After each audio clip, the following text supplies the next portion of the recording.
महाराजा अकबर बीरबल की हाजिर जवाबी के बड़े कायल थे। उनकी इस बात से दरबार के अन्य मंत्री मन ही मन बहुत जलते थे। उनमें से एक मंत्री जो महामंत्री पद पाने के लिए लोभी था, उसने मन ही मन एक योजना बनाई। उसे मालूम था कि जब तक बीरबल दरबार के मुख्य सलाहकार के रूप में हैं, उनकी यह इच्छा कभी पूरी नहीं हो सकती। एक दिन दरबार में अकबर ने बीरबल की हाजिर जवाबी की बहुत प्रशंसा की। यह बात सुनकर उस मंत्री को बहुत गुस्सा आया। उसने महाराज से कहा, यदि बीरबल मेरे 3 सवालों का उत्तर सही सही दे देता है तो मैं उसकी बुद्धिमत्ता को स्वीकार कर लूंगा, और यदि नहीं तो इससे यह सिद्ध होता है कि वह महाराज का चापलूस है। अकबर को मालूम था कि बीरबल उसके सवालों का जवाब जरूर दे देगा, इसलिए उन्होंने उस मंत्री की बात स्वीकार कर ली।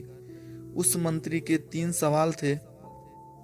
आकाश में कितने तारे हैं? धरती का केंद्र कहाँ है? सारे संसार में कितने स्त्री और कितने पुरुष हैं? अकबर ने फौरन बीरबल से इन सवालों का जवाब देने के लिए कहा और शर्त रखी कि यदि वह इनका उत्तर नहीं जानता तो मुख्य सलाहकार का पद छोड़ने के लिए तैयार रहे। बीरबल ने कहा, तो सुनिए महाराज, पहला सवाल। बीरबल ने एक भेड़ मंगवाई और जितने बाल इस भेड़ के शरीर पर हैं, आकाश में उतने ही तारे हैं। मेरे दोस्त, गिनकर तसल्ली कर लो। बीरबल ने मंत्री की तरफ मुस्कुराते हुए कहा। दूसरा सवाल।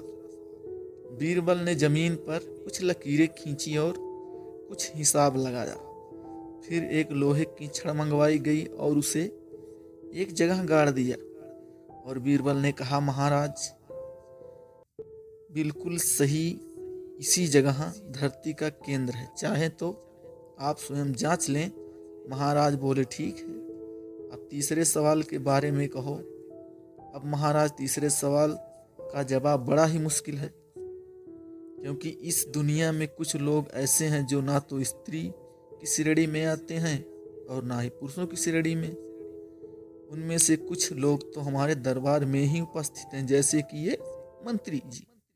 महाराज, यदि आप इनको मौत के घाट उतरवा दें तो मैं स्त्री पुरुष की सही सही संख्या बता सकता हूँ। अब मंत्री जी सवालों का जवाब छोड़कर थर थर कांपने लगे और महाराज से बोले, महाराज, बस बस, मुझे मेरे सवालों का जवाब मिल गया।